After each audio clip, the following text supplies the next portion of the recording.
Este segmento es presentado por Stellarbet, donde juegan las estrellas.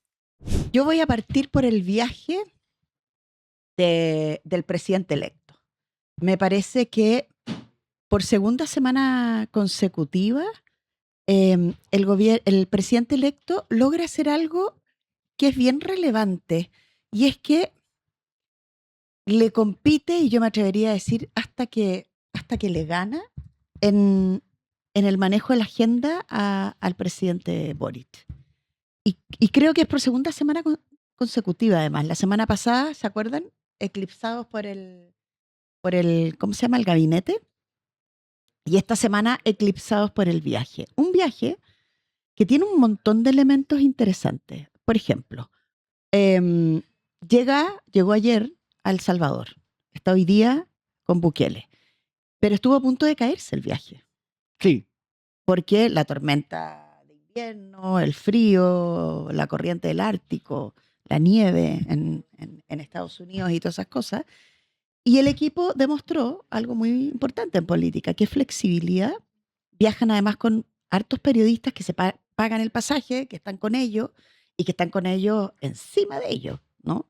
De hecho, hay una periodista del Canal 13 que es muy divertida porque cada gira que encuentra va y le pone el micrófono donde sea que se encuentra con el presidente. El presidente además tiene una actitud como campechana y simpática con esa periodista y con otros. Entonces, Con Beatriz Aput de T13. exactamente, con Beatriz. Entonces, andan con los periodistas para todos lados, entre todos resuelven y se comunican que estamos varados en el aeropuerto.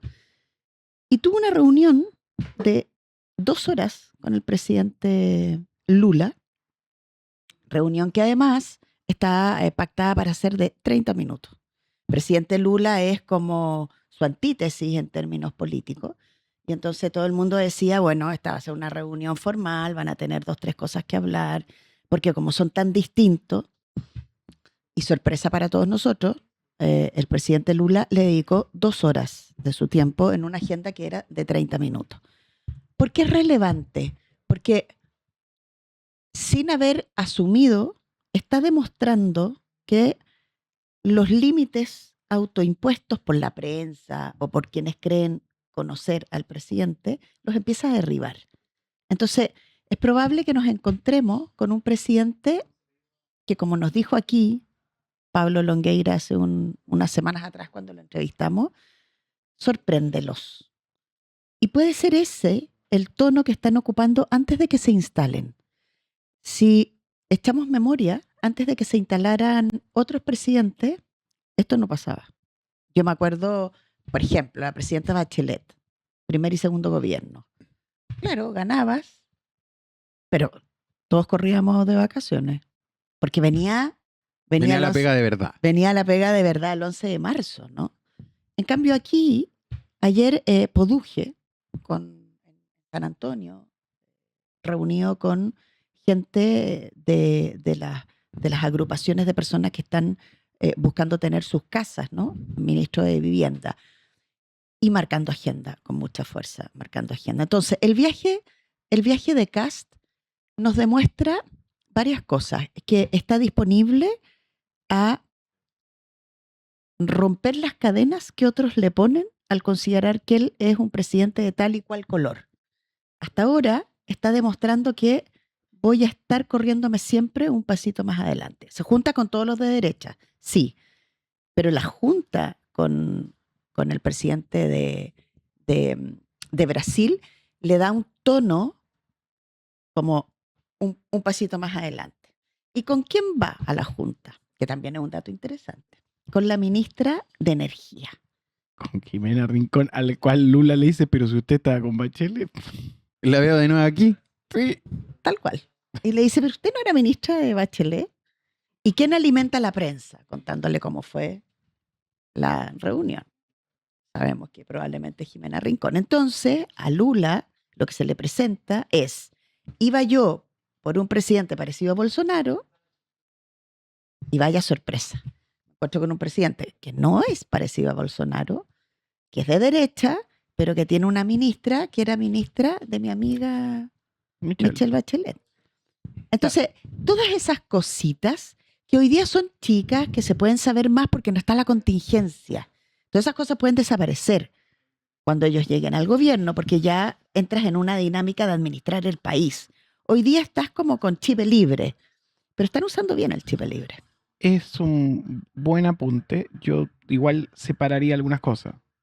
Lo primero es que los ciclos informativos de verano no disminuyen desde hace 5 años.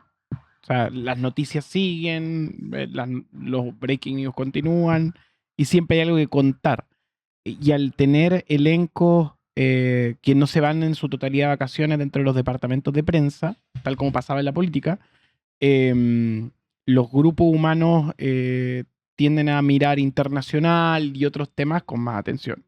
Este verano no se ha detenido. No, nada. O sea, comenzamos con Maduro y seguimos en adelante con un montón de breaking news. Súmale los incendios. Ese es importante. Y habría un apunte, un especial acápite sobre Poduje. Creo que también ahí es donde va a estar el asunto de los tonos. O sea, de Poduje a este cast codificado por derecha sin ser Kaiser. Entonces, digamos que es como un elenco de ministros maga con un presidente de derecha tradicional europeo. Creo que puede llegar a ser la fantasía interna. Pero la bajada es otro el tono en comparación a lo que sucedió con Lula. Un Lula que además está muy activo. Sí. No está no es una mala temporada para ir a ver a Lula. Lula tiene atención en este momento como personaje de la izquierda latinoamericana en un momento crepuscular de esta. Danilo. A ver, sobre el control de la agenda, es clarísimo que después de la elección tenemos un presidente en ejercicio que no se ve y tenemos un presidente electo que hace de todo. Yo no sé si no fue lo mismo hace 4 años cuando tenía esa casita en Providencia el presidente entregada por la Universidad de Chile para organizar su propia moneda chica. No le puso OPE, pero era la moneda chica. Los medios estaban afuera de esa... ¿En calle Condel? Sí, de esa... por aquí cerca. De esa... estaban todos los medios afuera.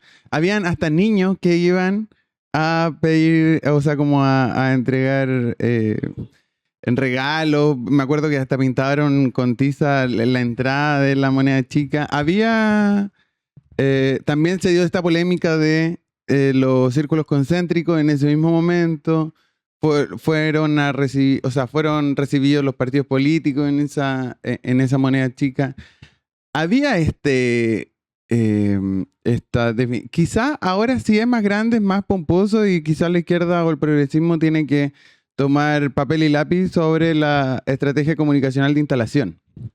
Pero en esa misma estrategia comunicacional de instalación también hablamos de los errores.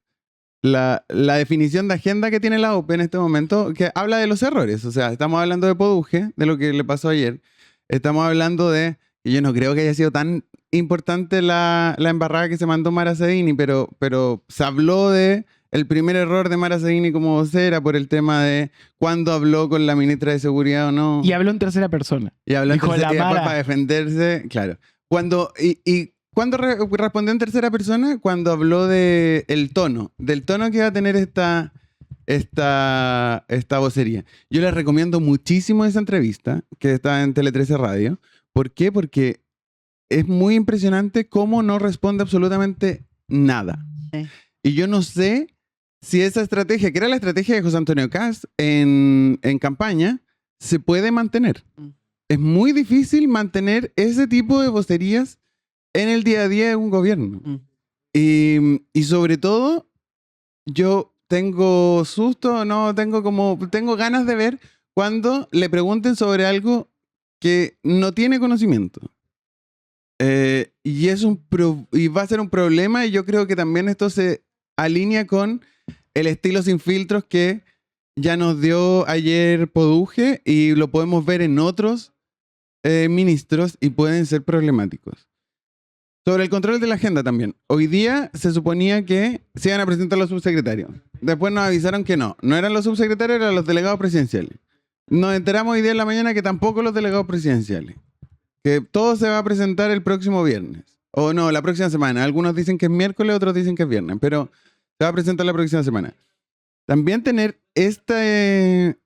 yo no sé de qué habla, porque los delegados presidenciales, la estrategia de la OPE iba a ser entregar un comunicado el AM a todos los medios de comunicación y ya hablen de los delegados y quizás si hubiesen enviado ese comunicado a las 8 de la mañana como estaba presupuestado, nosotros ahora estaríamos hablando de los delegados presidenciales, de la sorpresa, no sé, SIDA en Antofagasta, Codina en la región metropolitana, etcétera, etcétera, etcétera. Iban a ver nombres, íbamos a pasar las caritas por aquí, vamos a leer su currículum. Y no, parece que algo pasó.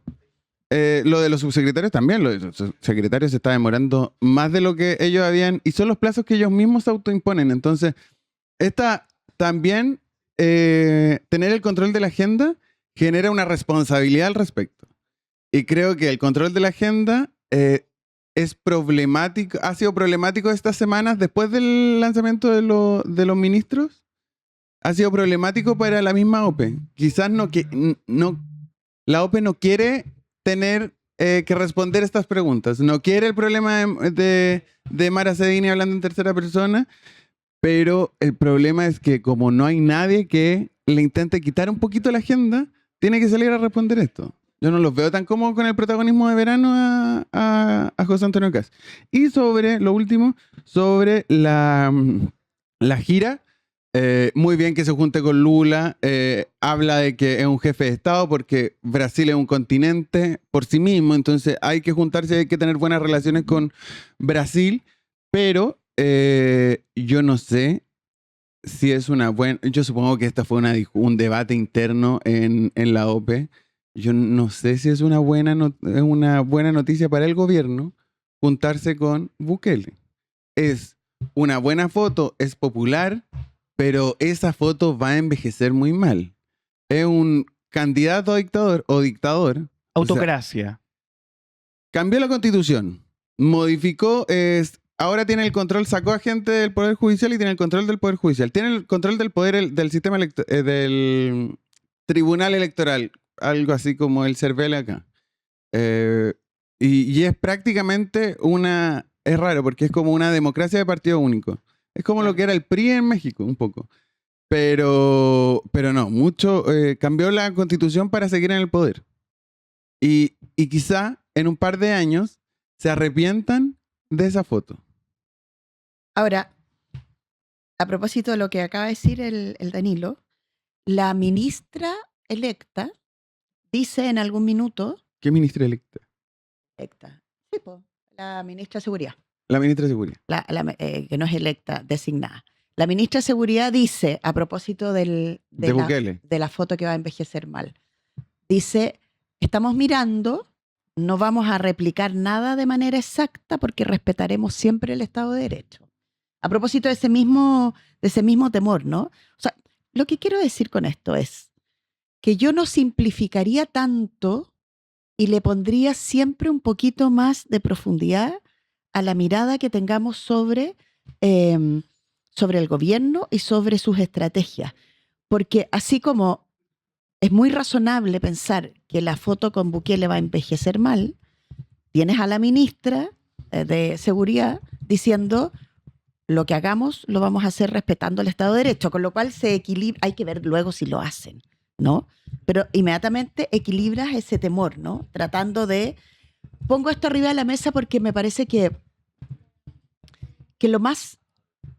el error que va a cometer la política es analizar con simpleza lo que se nos viene por delante. Bukele es una persona que a nosotros nos puede sacar chispas desde el punto de vista de lo que significa la amenaza a la democracia, la autocracia y todo lo que sabemos. Sin embargo, en Chile, según las encuestas, Bukele tiene para las personas un 85% de aceptación. Mirada positiva. ¿Por qué? Porque controla algo que para todos nosotros es súper importante, que es esta idea de una delincuencia desatada, que en realidad andan los delincuentes en la calle y tú no puedes salir a la calle y tienes ejemplo todos los días y a cada rato. Ayer fue un un día bien, bien rojo en la pantalla. Entonces, sí, pero no simplifiquemos lo que se nos viene por delante, porque yo creo que es más complejo que lo que la oposición está mirando, ¿no? Piensen en, para dar un ejemplo, en lo que va a significar el proyecto de Sala Cuna. El proyecto de Sala Cuna tiene 27 años de discusión en el país. Unos dicen 20, otros dicen 27. Bueno, pero 27, 20 años de discusión. El gobierno del presidente Boric estuvo a punto de sacarlo. Y la derecha hizo una jugarreta. ¿Para qué? Para que sea el primer proyecto que termina aprobando Kast, el gobierno de Kast. ¿Y qué le va a pasar a la oposición? El mismo proyecto que presente el presidente Kast, ¿lo vas a rechazar o lo vas a aprobar? Trampa mortal. Trampa mortal. Entonces, por eso digo que lo peor es mirarlos de manera como tan simplona, que es lo que hace la oposición, ¿no? Porque a mí me parece que ellos están trabajando en un proyecto que es súper claro. Este es un proyecto pragmático y no ideológico, estos 4 años. Van a mantener a la ideología a raya. Y si les va bien, ¿qué viene? El proyecto refundacional y verdadero de los próximos 4 años. Claro. Y si tenemos una oposición simplona para mirarlos, se nos va a hacer bien cuesta arriba.